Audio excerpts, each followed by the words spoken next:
말씀을 통하여서 신앙의 열매, 빛과 어둠과 사망이라는 말씀을 가지고 은혜를 받기를 원합니다.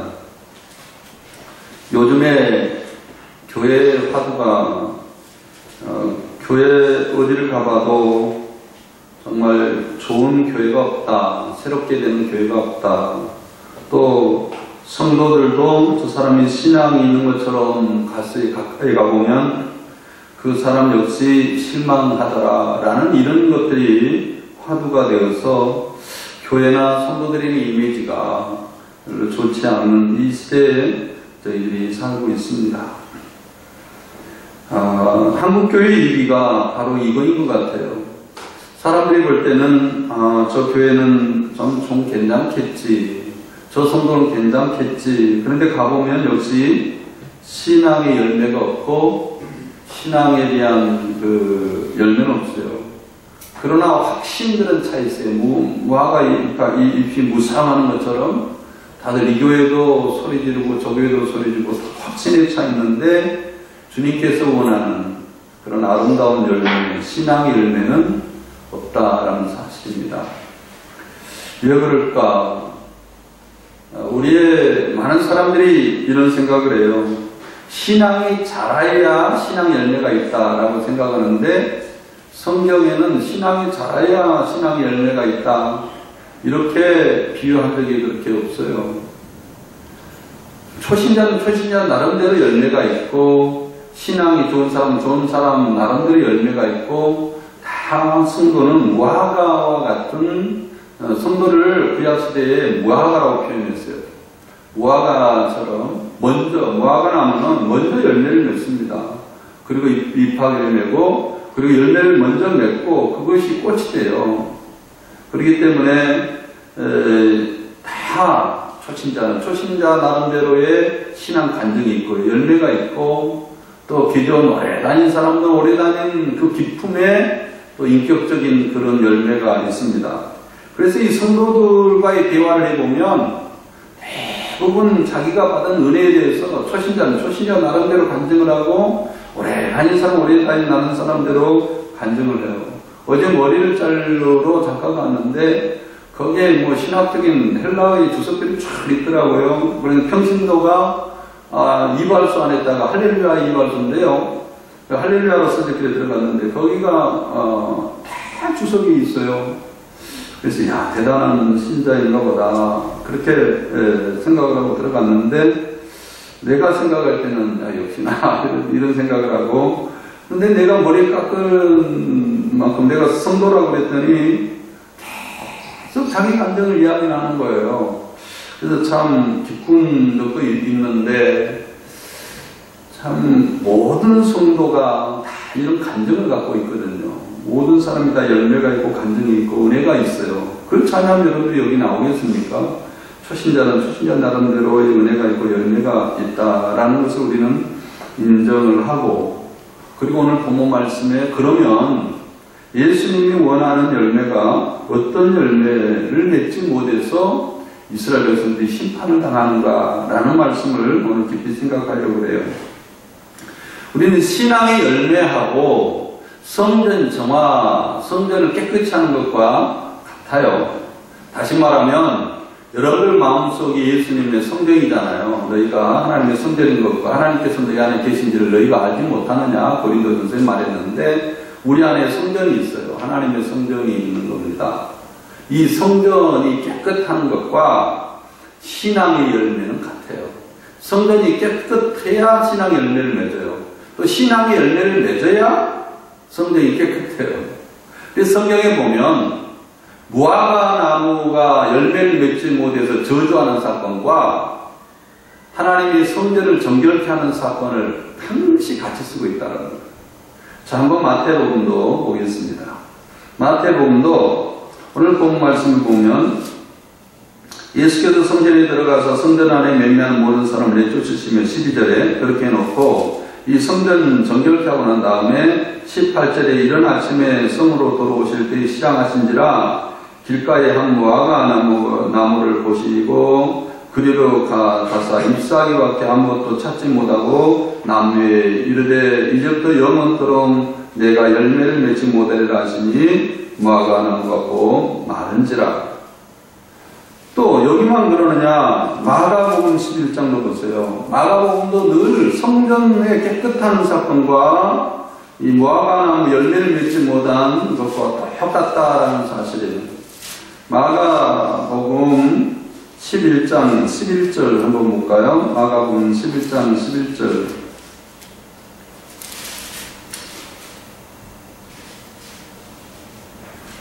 예수께서 예루살렘에 이르러 성전에 들어가서 모든 것을 둘러보시고 때가 이름에 이미 저물매 12제자 데리고 베다니에 가시니라. 이튿날 그랬어요. 여기에 보면 이제 그 이튿날 그에게 베다니에 나와 있을 때 예수께서 시향하신지라. 13절에 멀리서 잎사귀 있는 한 무화과나무를 보시고 또 그 나무에 무엇이 있을까 하여 가셨더니 거기에 보신즉 잎사귀 위에 아무것도 없더라. 이는 무화과의 때가 아니니라. 예수께서 나무에게 말씀하여 이르시되 이제부터 영원토록 사람에게 내게서 열매를 따지 못하리라 하시니 지자들이 이를 듣더라.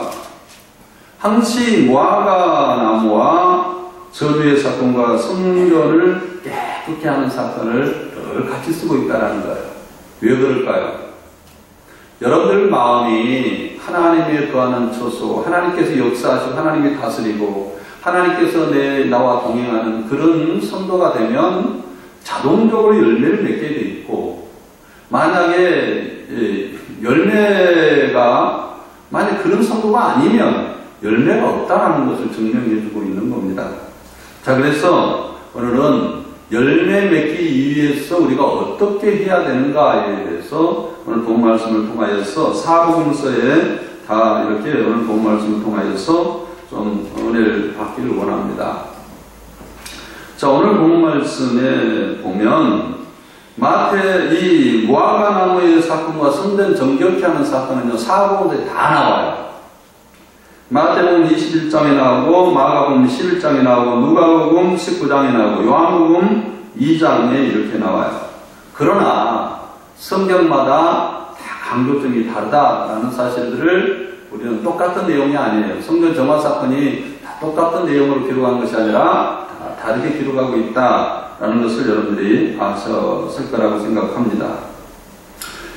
자, 오늘 마태복음에는 뭘 강조하고 있어요? 마태복음, 이제 마가복음에서 마태복음 21장으로 다시 돌아오면, 마태복음에는 예수님께서 성전 정화하기 전에 나귀 새끼를 타고 나귀 새끼가 있는, 나귀와 나귀 새끼를 끌고 와서 나귀에 올라타가지고 예루살렘의 성전에 들어갔다라는 것을 강조하고 난 다음에 예수님께서 메시아로서, 이스라엘 왕으로서 예루살렘에 입성을 하고 난 다음에 거기에 왕으로서의 기능을 하려고 들어가 보니까 왕의 기능을 할 수가 없는 성전의 문제가 생겼던 것을 볼 수가 있습니다. 그리고 나서 이제 성전을 정결케 하고 성전을 깨끗게 이렇게 하는 사건이 있고 난 다음에 베다니로 이렇게 갔습니다. 그리고 둘째 날 올라오면서 배가 고파가지고 무화과나무를 이렇게 보고 무화과나무가 열매를 없는 것을 보고 저주하는 이런 사건. 그래서 그날 말라버렸다라는 사건이 나오죠. 그날 마가복음은 달리 나와요. 마가복음은 예수님의 고난주간에 첫째 날 입성하고 둘째 날 이제 베다니에 내려가가지고 올라와서 성전을 정결하고 저물어서 다시 그 성전에 내려갑니다. 그래서 셋째 날 올라오면서 무화과나무를 저주를 하죠. 그리고 나서 다시 내려갔다가 그 다음날 성전을 정결 시켜놓고 다시 무화과나무에 저주하는 거예요. 무화과나무 성전 정결, 그 다음에 무화과나무 사건을 샌드위치로 이렇게 마가복음은 연결시키고 있어요. 그리고 날짜가 달라요. 둘째 날, 셋째 날. 여러분들이 이런 것은 여러분들이 성경을 읽을 때 그냥 은혜 받기 위해서 읽기 때문에 이 내용이 왜 다루는지, 왜 무엇을 강조하고 있는지 이것을 많은 사람들이 잘 모릅니다, 사실은. 그런데 굉장히 중요합니다. 마태복음부터 좀 제가 해석을 해 나갈 때 여러분들이 좀 은혜가 되기를 바랍니다. 오늘 본 말씀 보면 예수님께서 이스라엘 왕으로 메시아로서 이 땅에 오셨어요. 그래서 이스라엘 백성, 하나님의 백성을 구원하기 위해서 나귀를 타고 이제 예루살렘으로 입성을 하는데, 예루살렘에는 굉장히 중요한 하나님의 왕으로서의 기능을 할 수가 있는 왕궁이 있었고, 거기에는 성전이 있었어요. 하나님께서 이스라엘 백성을 구원하는 왕으로서 입성하시고, 또 하나는 하나님의 백성을 다스리는 곳 예루살렘으로 입성을 하고 있었어요. 누가? 왕이신 예수님이 나귀를 타고 겸손한, 지금 통치자들과 달리, 지금 통치자들 권위로, 지금 통치자는 뭐 권세로 이렇게 다스리는데, 예수님은 섬김으로, 우리를 십자가의 죽음으로, 우리를 사랑함으로 다스리는 그런 나귀 새끼를 타고 예루살렘으로 입성을 하고 오고 있다는 겁니다. 그래서 이것을 뭐라고 이야기하느냐면, 왜 마태복음은 이걸 강조하느냐면, 시편 2편 6절에 보세요. 시편 2편 6절에 이것을 응하기 위해서 지금 이런 표현을 하고 있는데요. 시편 2편 6절 한번 읽어보겠습니다. 시작. 내가 나의 왕을 내 거룩한 산 시온에 세웠다 하리로다. 누가요? 하나님이 이스라엘 백성들의 왕인 예수님을 예루살렘에 이스라엘 백성들을 다스리기 위해서 거룩한 산 예루살렘에 세웠어요. 이것을 강조하기 위해서 마태는 나귀 새끼를 끌고 와가지고 태워가지고 예수님께서 예루살렘에 입성하는 과정이 뭐냐 그러면, 왕으로서, 시편 기자가 말하는 왕으로서 시온에 세우는 그런 사건을 지금 이야기하고 있는데, 여러분들이 하나님이 거하는 장소, 예루살렘에 하나님이 거하시는 장소, 성전에서 우리를 다스리려고 이렇게 예수님께서 입성하고 있었는데, 예수님의 다스림의 역사가 있어야 될 성전이 문제가 생긴 거예요. 이 성전이 문제가 생긴 것이 보통 문제가 생긴 것이 아니라 타락의 문제가 생겼던 것을 볼 수가 있습니다.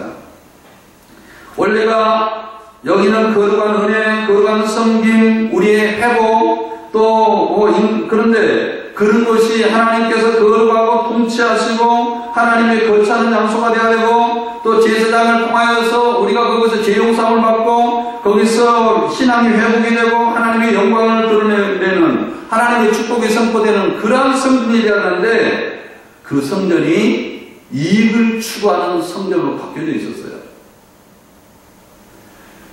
하나님께서 왕으로 입성하여서 하나님의 거하는 거처, 하나님의 통치하는 곳, 또 하나님께서 제사장을 통하여 죄의 용서가 선포되는 곳, 이런 기능을 해야 될 그 성전이 뭘로 바꿔져 있었냐면 이익을 추구하는 장소로 바꿔져 있었기 때문에 그 성전을 헐지 않으면 안 됐던 것을 볼 수가 있습니다. 그래서 예수님께서 이 성전을 뭐라고 이야기했어요? 너희가 어찌하여 내 지금 기도하는 집인데, 내 지금 여기 보면 한번 마태복음 보세요. 마태복음 21장 내 13절, 마태복음 21장 13절에 보면 그들에게 이르시되 그 기록된 바 내 지금 기도한 집이라 일컬음을 받으리라 하였거늘 너희는 강도의 불효를 만든다. 강도의 불이 뭐예요? 이익을 추구하는 집단으로. 여러분들, 여러분의 성전이 여러분 하나님의 성전인데, 여러분 마음이 하나님이 다스리고 하나님의 거처가 되고 하나님의 죄 용서가 선포가 되고 또 다른 사람의 죄를 용서해주고 또 하나님 그 나라와 그 의를, 이 열방을 위해서 기도하는 그 집이 되어야 되는 이 성전의 기능이 마비가 되어 있어요. 뭘로? 빨리 생각하면 저거 내 이익이냐 뭐냐, 이 교회 다니면 내가 이익되느냐 안 되느냐, 저 사람을 내가 만나면 이익되느냐 안 되느냐, 늘 성전이 이 강구의 불로 만들어감으로써 신앙의 열매가 없는 거죠. 열매가 있을 수가 없죠. 거기에 내가 이입되고 이것만 쫓아가는데 어떻게 거기가 열매가 있겠어요? 신앙이라는 열매는 없어요. 하나님이 거하시고 하나님이 나를 다스리고 하나님이 나를 주관하시고 내 안에서 죄 용서가 선포되고 또 내가 다른 사람의 죄를 위해서 늘 용서가 되고 또 내 안에서 하나님께서 역사하신 그 과정을 늘 내가 느끼고 그걸 확인하고 내 안에 있는 이런 성전의 기능이 회복이 돼야 되는데 이 기능이 회복이 될 때 신앙에는 이 무화과 나무는 자동적으로 열매를 때가 되는 열매를 맺게 되어 있는데 이 열매를 맺을 수가 없기 때문에 예수님께서 뭐라고 이야기했습니까? 너희가 어찌하여 내 집, 여기 내 집이라는 것은 다른 성경에 나오잖아요. 마태복음만 여기만 내 집은 기도하는 집이라 내 집을 강조하고 있어요. 내 집. 내 집은 예수님을 구하는 집. 하나님을 찾고 하나님을 만나야 하는 그곳. 내 마음. 예수님을 찾고 내가 하나님을 만나는 예수님을 구하는 내 집. 이 집을 너희가 어찌하여 강도의 굴을 만드느냐. 이 강도의 굴을 그러니까 도둑놈의 굴을 이렇게 생각할 수가 있는데 이 말은 어디에서 나오는 말이에요? 디귿 한번 찾아보세요. 13절에 여기 디귿이라고 찾아보는데 이것은 에레미야서 7장에 나오는 말씀이에요. 관주 성경을 보면 에레미야 7장에 대한 내가 설명을 한번 해보겠습니다. 에레미야 이 강도의 굴이 나오게 된 동기가 뭐냐면 에레미야가 이 성경을 쓰게 될 때 예루살렘은 바벨론으로 인하여 완전히 망하게 됐어요. 그때 당시에 지금은 이제 전쟁이 일어나면 그렇게 안 하는데 옛날에 전쟁이 일어나면 남자들을 죽이든지 아니면은 귀화시켜가지고 거의 군대를 끌고 가든지 노예를 끌고 가든지 귀화가 되지 않으면 노예를 거기서 죽여버립니다. 귀화가 되면 노예를 끌고 가고 이런 바벨론의 포로로 함락이 되었던 겁니다. 그 바벨론 포로로 함락이 되었던 것은 그 이유가 뭐냐면 이스라엘 백성들이 신앙의 열매가 없어서 그런 거예요. 애굽 땅에서 이스라엘 백성들을 구원해가지고 가나안 땅까지 이스라엘 백성들을 이끌면서 가나안 땅에 정착을 하면서 그들이 신앙의 열매를 맺기를 원했던 겁니다. 그런데 가나안 땅에 가도 이들이 잎사귀만 무성하고 입술만 무성하니 신앙의 열매가 없었어요. 그러니까 하나님께서 바벨론을 통하여서 이스라엘 백성을 망하게 하는 겁니다. 그런데 이 이스라엘 백성들이 어떤 사고를 갖고 있냐면 하나님이 거하시는 곳이 성전이 아니냐, 성전. 그러니까 성전에 가면 하나님께서 나를 보호하실 거 아니냐. 그러니까 우리가 바벨론에게 포로로 끌려가고 내 자녀들은 성노예로, 내 자녀들은 뭐 구역의 노예로, 공장의 노예로 끌고 가지 않는 방법이 하나가 있는데 하나님이 거하는 성전인 예루살렘에 가면 우리는 하나님의 보호하심을 받는다. 그러니까 예루살렘으로 빨리 올라가자. 다 했던 겁니다. 한번 보세요. 에레미야 7장 4절에. 그런데 그들의 말을 하나님께서 얼마나 비웃었는지 한번 성경을 보면 자세히 나오죠. 에레미야서 7장 4절. 7장 4절을 한번 같이 읽어보도록 하겠습니다. 7장 4절. 뭐라고 그들에게 이야기했어요? 그렇게 생각하는 그들에게 뭐라고 했어요? 너희는 이것이 여호와의 성전이라, 여호와의 성전이라, 여호와 성전이라 하는 거짓말을 믿지 말라. 너희가 만일 길과 행위를 참으로 바르게 하여 이웃들 사이에 정의를 행하며 이방인과 과거와 과들을 압제하지 아니하며 무죄한 자의 피를 이곳에 흘리지 아니하며 다른 신들 뒤에 따라 화를 자초하지 아니하면 내가 너희를 이곳에 살게 하리니. 이곳은 어디예요? 전쟁이 일어나가지고 야 거기 가면 보호할 텐데 거기 가면 우리가 노예로 끌려가지도 않아도 돼 라고 했던 그 성전에 그들에게 뭐라고 했어요? 아니라 너희가 여호와의 성전이라, 여호와의 성전이라, 빨리 여호와의 성전으로 가자. 그런 거짓말을 믿지 말라. 그건 사실 가능성이 있는데 너희 마음, 이 말은 너희 스스로가 거짓말이다. 왜냐하면 너희들이 신앙의 열매가 없지 않았냐. 신앙의 열매가 뭐예요? 고아와 과부를 압제하고 돈 없는 사람을 무시하고 멸시하고 자기보다 좀 뭡니까 신앙 모르는 사람 멸시하고 무시하고 뭐 이런 신앙 이런 곳에서 살고 뿐만 아니라 뭡니까 여기 너희들이 사실은 화를 자초하지 않았냐 무자녀의 피를 흘리고 내가 너희에게 이곳에 살게 하리라 라는 것은 너의 의원이에요. 이웃에게 정말 바른 길을 행하고 무자녀를 압제하지 아니하고 또 우상에게 절하지 아니하고 여기에서 다른 신을 뒤를 따라 다른 신이란 말이에요. 여기서는 돈신이에요. 돈신.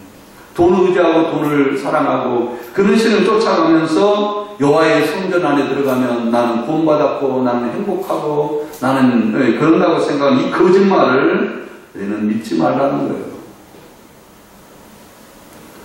그만만 합니까? 8절 9절 보세요. 보라 너희가 무익한 거짓말을 의존하는도다. 너희가 도둑질하며 살인하며 간음하며 거짓 맹세하며 바알에게 분향하며 너희가 알지 못한 다른 신들을 따르면서 내 이름으로 일컬음을 받는 이 집에 들어와서 내 앞에 서서 말하기를 우리가 구원을 얻었나이다 하느냐. 이는 너희 모든 가증한 일을 행하려 함이로다. 내 이름을 일컬음을 받는 이 집이 너희 눈에 도둑의 소굴로 보느냐. 이것을 이용했던 거예요.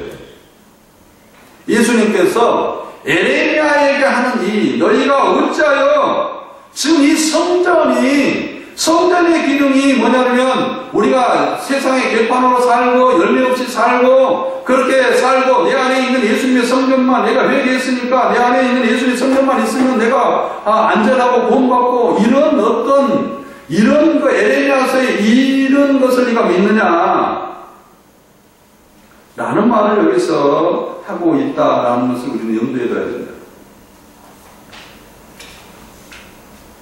11절에 내 이름을 일컬음 받는 이 집이 너희 눈에는 도둑의 소굴로 보느냐. 세상에 도둑질하고 세상에 마음대로 살고 내 멋대로 살았던 그런 사람들이 내 마음에 성전만 있으면 내가 안전해. 하나님이 나를 보고 하나님이 나를 인도하지. 라는 그런 집으로 보느냐? 아니라는 거예요. 여러분 안에 성전은 그런 성전이 아니라 하나님이 동행하고 하나님이 여러분 속에 역사하시고 하나님께서 여러분을 정결케 하고 하나님의 거하는 성전이 하나님께서 인도하는 성전이 돼야 되고 하나님께서 역사하시는 성전이 돼야 되지. 내가 갯바늘로 살면서 내 안에 있는 성전만 있다고 해가지고 거기에 안전하다고 생각하는 그런 성전을 너희가 믿지 말라라는 것을 이야기하면서 예수님께서 예루살렘의 성전을 향하여서 헐라 너희가 강도의 굴을 만드는 거다. 이 에레미야서에 있는 말을 이용했다. 여러분 관주 성경에 에레미야서에 나오잖아요. 마태복음에. 여러분들이 성전을 어떻게 지어야 됩니까? 내 마음에 있는 성전은 완전하게 지어진 것이 아니라 지어져 가는 성전이에요. 이단들이 우리에게 속게 만든 거냐면 완전한 건, 완전한 복음 이런 것을 이야기하면서 성경 완전히 지어졌다. 지어졌지요. 그러나 지어져갈 성전이에요. 날마다 내 안에서 깨끗게 하고 정결케 하고 하나님이 다스리는 거 내가 열방을 인하여 내 마음속에 열방을 품고 기도하는 거 다른 사람을 내 마음속에 이 성전에서 늘 용서하는 거 죄가 속하고 예수 그리스도의 피가 날마다 흐르는 이 성전이 내 마음속에 이 성전이 지어져 갈 때에 네 안에서 신앙의 열매가 맺어진다는 거예요. 많은 사람들은 열심만 있으면 신앙의 열매라고 생각을 해요. 물론 열심은 있는 신앙의 열매 중에 열심도 있습니다만 가장 중요한 것은 내 안에 있는 성전의 기능이 제대로 되고 있느냐 안 되느냐 이것이 신앙 열매의 핵심이다라는 사실을 우리는 염두에 둬야 된다는 거예요. 두 번째로 마가복음 11장에 나오는 그 성전에 대한 개념에 대해서 다시 이야기하고 있어요.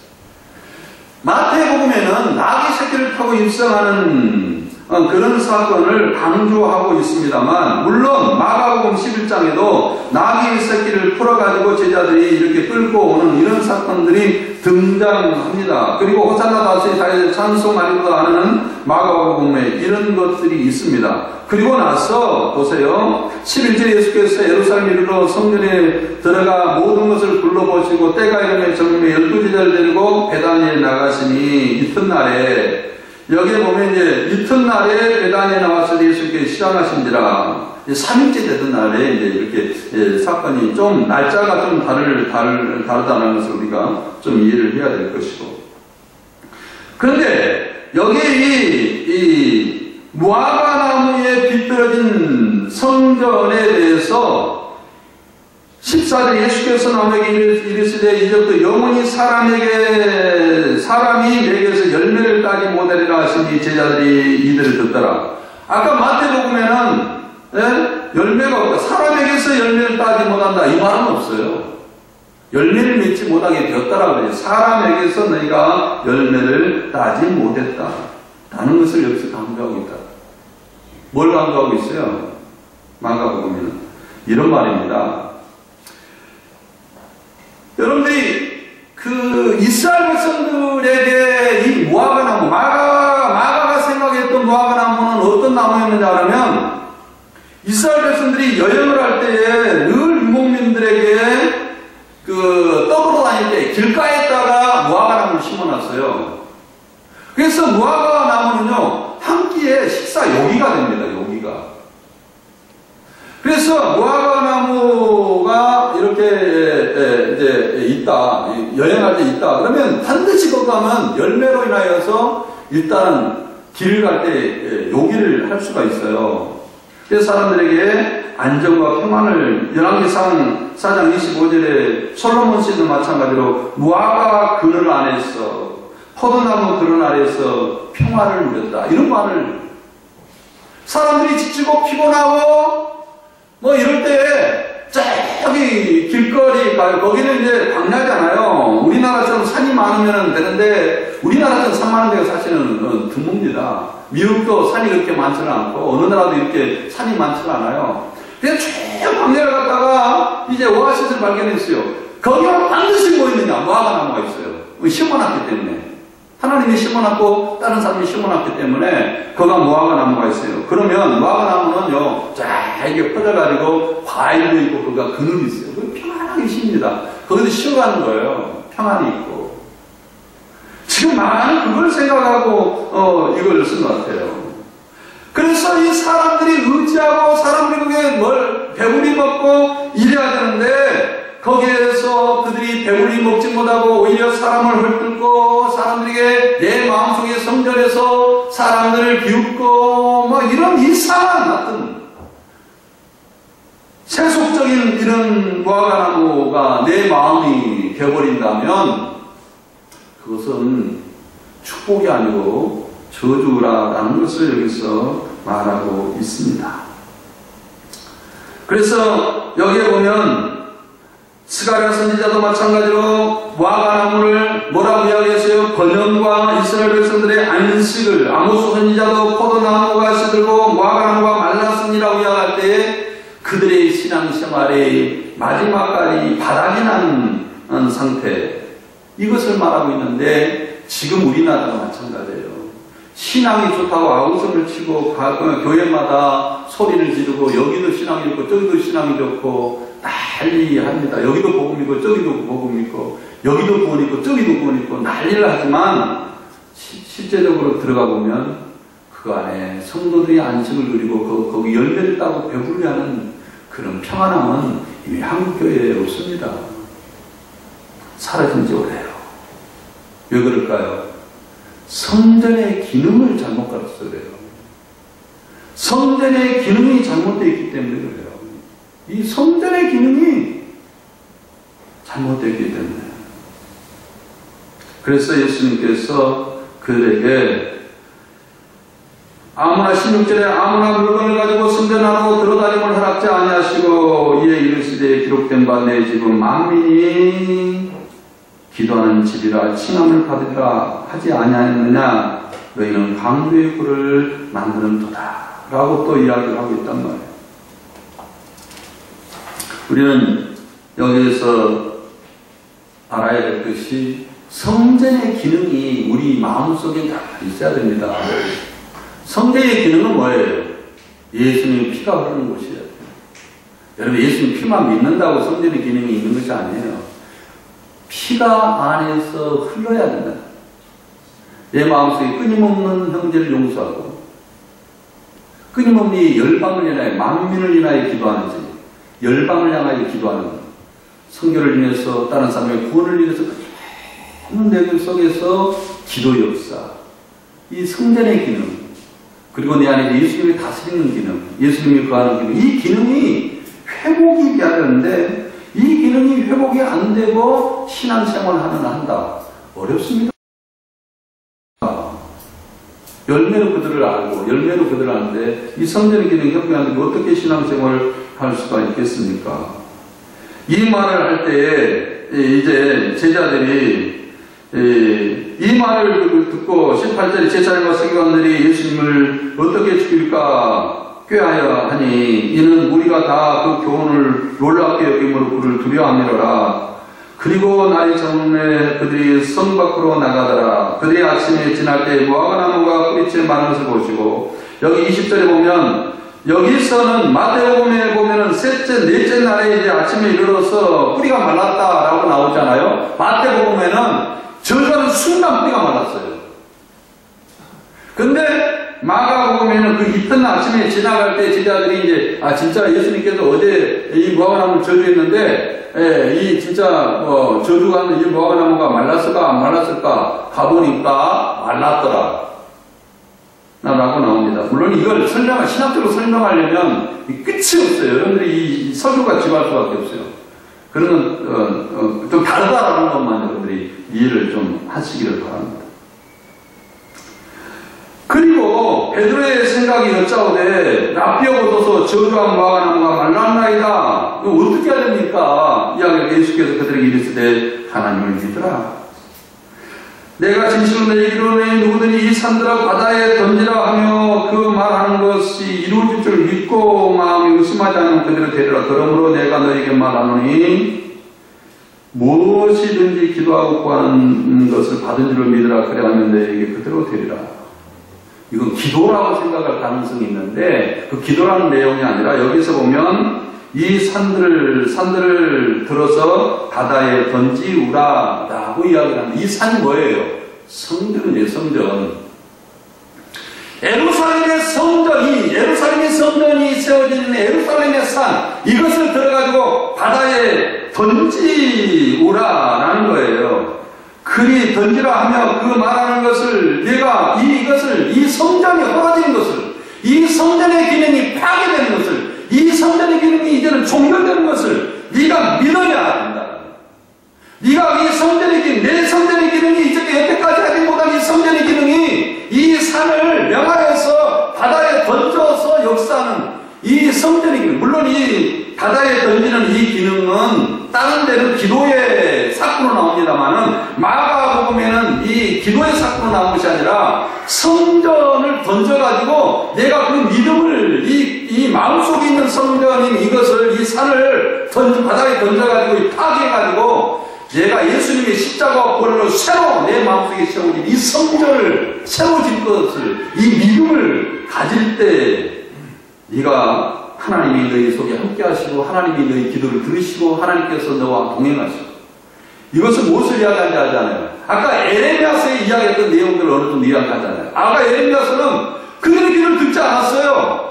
예루살렘의 성전에 가면 그들이 보호하고 하나님께서 함께 하시고, 그는 여태까지 그런 성전이었잖아요. 불기둥으로 하나님께서 그들을 보호하시고 구름기둥으로 그들을 보호하시고 그런 성전이었잖아요. 근데 자기들이 신앙의 열매를 맺지 못한 하나님께서 바벨론에게 망하게 했기 때문에 그 성전의 기능이 이스라엘 백성들을 보호하는 성전의 기능이 아니었어요. 하나님과 얼굴을 돌렸단 말이에요. 근데 이제 이 성전을 바다에 던졌을 때, 명하였을 때 우리가 그대로 된 줄을 믿고 그를 의지하고 이 성전 파괴가 정말 내 마음속에 있는 성전이 파괴가 예루살렘에 있는 여태까지 율법적인 이 성전 파괴가 이루어졌었을 때에 내 안에 그 믿음이 다시 살아나면서 하나님이 내 속에서 역사해지고, 또 25절 서서 기도할 때 아무게 혐의가 있거든 용서하라. 그래야만 하늘에 계신 내 아버지께서 허물로 살 수 있어요. 성전의 기능이 회복이 되는 겁니다. 하나님께 내가 기도할 때마다 내 마음속에서 저들을 사해 주달라고 기도할 때 하나님께 내 마음속에 죄 용서해 주시고, 하나님께서 내 마음속에 기도하는 집이기 때문에 내 마음속에 이제 성전을 내가 던져버리고 새로운 십자가와 부활을 통하여 내가 새로운 성전을 세웠었을 때 하나님께서 내가 하나님께 기도했을 때 기도 응답이 되고, 그런 내용이에요. 그런 내용. 이 지금 문장 구조가 다른 내용이에요. 그리고 나서 27절에 그들이 다시 예루살렘에 들어가 예수께서 성전에 거하실 때에 또 성전 이야기를 하고 있단 말이에요. 그럼 이것은 기도의 응답이 아니에요.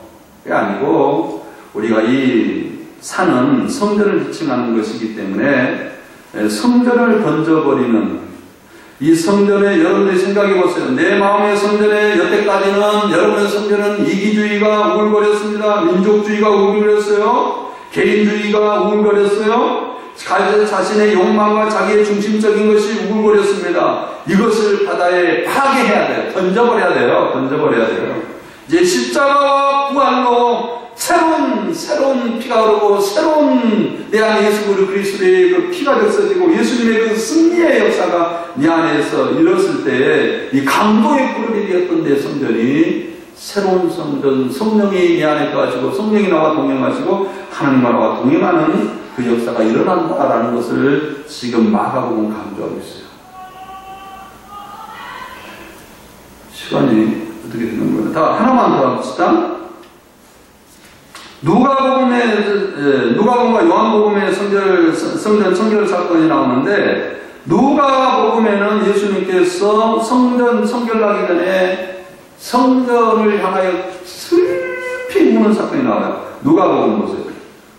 누가복음 19장, 다른 성경에는 그런 내용이 나오지 않습니다만 누가복음에는 성전 청결 사건을 통하여 예수님께서 대성통곡하고 울었다라는 사건을 기록하고 있는 누가복음 19장 45절 같이 한번 읽겠습니다. 시작. 성전에 들어가서 장사하는 자들을 내쫓으시며 그들에게 이르되 기록된 바 내 집은 기도한 집이 되리라 하였거늘 너희는 강도의 굴을 만드는도다 하시니라. 예수께서 날마다 성전에 가르치시니 제사장과 서기관들과 백성의 지도자들이 그를 죽이려고 꾀하되 백성이 다 그에게 귀를 기울여 들으므로 어찌할 방법을 찾지 못하더라 라고. 그러나 여기서 보세요. 41절에 가까이 성을 보사 성을 보시고 우시며, 다른 성경에는 나오지 아니한데 이 성을 청결케 하고 하기 전에 예수님께서 이 성에 대해서, 내 안에 있는 이 성전에 대해서, 이 성에 대해서 예수님께서 얼마나 슬피 울었는지 여러분들 예수님의 울음소리가 들려야 돼요. 내가 성전의 기능을 제대로 하지 못했을 때 예수님께서 나를 향하여 기도하면서 우시고 계셨다는 거예요. 그리고 넘어갑시다. 여기 이것도 강조점이 많은데요. 그 다음에 요한복음의 2장이 나오는데, 요한복음 2장에는 여러분들 요한복음 2장에 성전 정결 사건이 나와요. 요한복음 2장이 원래 예수님 고난주간에 나와야 되는데, 이것은 가나안 혼인잔치의 사건을 통하여서 또 성전 정결을 깨끗게 하는 사건이 나와요. 자, 요한복음 2장 1절에서부터 12절까지 보면 가나안 혼례에 대한 사건이 나옵니다. 그리고 13절부터 6월절에 가까운 데에서 올라가는 성전 정결에 대한 사건이 나와요. 근데 왜 이것을 앞에 빨리 기록했는지 여러분들이 이제 다음에 좀 공부를 하시면 좀 알게 될 것 같은데요. 여기 요한복음에는 예수님께서 혼인잔치에 물론 포도주를 만들었어요. 근데 그러기 전에 자기 어머니 마리아가 이 혼인잔치 지금 첫날인데 이 포도주가 다 떨어졌다는 거예요. 포도주는 기쁨을 상징하고 그런데 이 잔치를 망치게 된 겁니다. 그러니까 예수님께서 뭐라고 이야기했어요? 아니, 내 때가 되지 않았습니다. 라는 거예요. 내 때가 아직 안 됐습니다. 아직 때가 아직 이르지 못하였나이다. 이 말은 뭐예요? 예수님께서 늘 이 성전, 가나 혼인잔치 이 사건을 통하여 내 때가 아직 이르지 않았단 말은 성전에 올라가서 자기가 만왕의 왕으로서 십자가에 죽고 이스라엘 백성들을 회복하는 성전을 회복시킬 그때를 말하는 거예요. 그때. 그렇기 때문에 그때라고 이야기해놓고 13절부터 예루살렘에 올라가가지고 비둘기 파는 사람을 쫓아내시면서 하는 말이 뭐라고 이야기하느냐. 여기에 보면은요, 내가 성전을 짓는다 라고 이야기를 했는데 예수님께서 요한복음 2장 4절 한번 보세요. 예수께서 이르시되 이자와 나와 무슨 상관이니까 내 때가 아직 이르지 아니하였나이다. 이 말은 이때가 언제예요? 이 백성들을 구원하여서 그 마음속에 하나님의 용서가 흐르고 하나님의 구원이 회복되는 성전을 지을 때, 구원의 때, 그것을 이야기하는데, 그리고 나서 예수님께서 바로 6월절에 올라가서 성전을 정결케 하는 그런 사건이 여기서 나오는 걸 볼 수 있습니다. 그런데 보세요. 제자들이 예수님께서 이 사건을 볼 때에 제자들이 예수님의 이 사건을 보고 무엇을 느꼈느냐면 예수님이 주와 주를 집을 향하는 열심이 특심하다. 이 열심히 나를 삼켰나이다 라는 말을 요한복음이 처음 써요. 이 말은 아주 중요한 말이에요. 시편 69편 9절에 나오는 그 말을 요한복음에 오늘 성전에 똑같이 나오는데 이 말을 이렇게 이야기를 합시다. 요한이 예수님을 바라볼 때 가나 혼인잔치에서 예수님께서 포도주를 만드는 이런 사건들을 통하여 예수님께서 늘 고민하는 것이 뭐냐면 내 백성이 빨리 성전이 회복이 되어서 하나님과의 관계가 회복이 되고 하나님의 백성이 돼야 되는데 그 열심을 아주 특별하게 가졌던 겁니다. 그런데 그 열심이 어디서 드러났어요? 성전을 정결하는 사건을 통하여서 예수님이 열심히 드러난 거예요. 이 말은요, 시편 69편에 있는 다윗의 시를 그대로 예수님이 이용한 거거든요. 다윗이 69편이 뭐예요? 다윗은 이렇습니다. 이스라엘 백성들이 애굽에서 구원하여 가나안 땅까지 이렇게 가면서 하나님께서 그들을 향한 열심이 대단했어요. 우리를 구원한 것은 하나님의 열심입니다. 이스라엘 백성들 가나안 땅까지 인도하는 것은 그들의 능력이 아니에요. 밤낮으로 쉬지 않냐고 주무시지 않냐고 그들에게 역사하시고 하나님께서 그들을 사랑하시는 그 열심이 가나안 땅까지 인도했던 겁니다. 가나안 땅에서 열매를 맺게 하는 것도 땅을 파고 두루를 파고 마해서 그들에게 열매 맺도록 엄청난 열심을 가해에 불구하고 그들이 열심에 비하면 열매를 맺지 못했어요. 근데 예수님께서 성전을 막 정결케 하고 비둘기 파는 자를 쫓아내면서 하나님께서 그 마음속에 예루살렘에 있는 성전의 기능을 회복시키기 위한 그 열정을 보면서 요한 사도는 뭐라고 이야기했어요? 열심히 특심하다. 하나님께서 저 성전을 정결케 하려고 하는 그 열심이 정말 저것을 나를 삼켰다. 예수님의 그 십자가로 죽음을, 예수님을 삼켜버리는, 예수님 십자가의 기쁨으로 죽게 되는, 뛰어내라고 저주하고 뛰어내라고 욕을 해도 거기에서 기쁨으로 순종하는 그런 삼킴받는 역사를 우리가 볼 수 있어요. 왜 그렇게 예수님이 십자가에 돌아가시면서 그 열심을 우리 삼키겠는가? 그것은 단 하나예요. 여러분, 성전기는 회복을 위해서. 지금도 하나님은 열심히, 예수님은 지금도 우리의 성전의 기능이 회복되기를 위해서 열심히 예수님께서 십자가에서 자기를 삼켜버린 바 되는 그 예수님께서 지금도 일하고 계신다는 사실을 우리는 아셔야 됩니다. 우리 신앙생활 가장 잘할 수가 있는 비결은 뭐냐면 내 마음의 성전을 정화하는 거예요. 내 마음의 성전을 바다에 던지는 사건을 여러분들이 기억하시면서 하나님의 영광을 돌리기를 바랍니다. 기도하겠습니다. 하나님 아버지, 은혜와 사랑을 감사합니다. 오늘도 내 마음속에 있는 이 성전이 정말 강도의 보혈이 되어서 하나님께 영광 돌리며 하나님의 뜻대로 사는, 하나님의 인도를 받아 사는 그런 삶이 아닌 것을 고백하나이다. 주여 우리를 축복하여 주시옵소서. 이제 하나님의 뜻대로 사는 법, 성전, 내 마음속에 성전의 기능이 회복이 되어서 날마다 금과 은과 그런 아름다운 것으로 새로 지어져가는 그런 아름다운 성전이 될 수 있도록 축복하여 주시옵소서. 예수님 이름으로 기도드렸습니다. 아멘.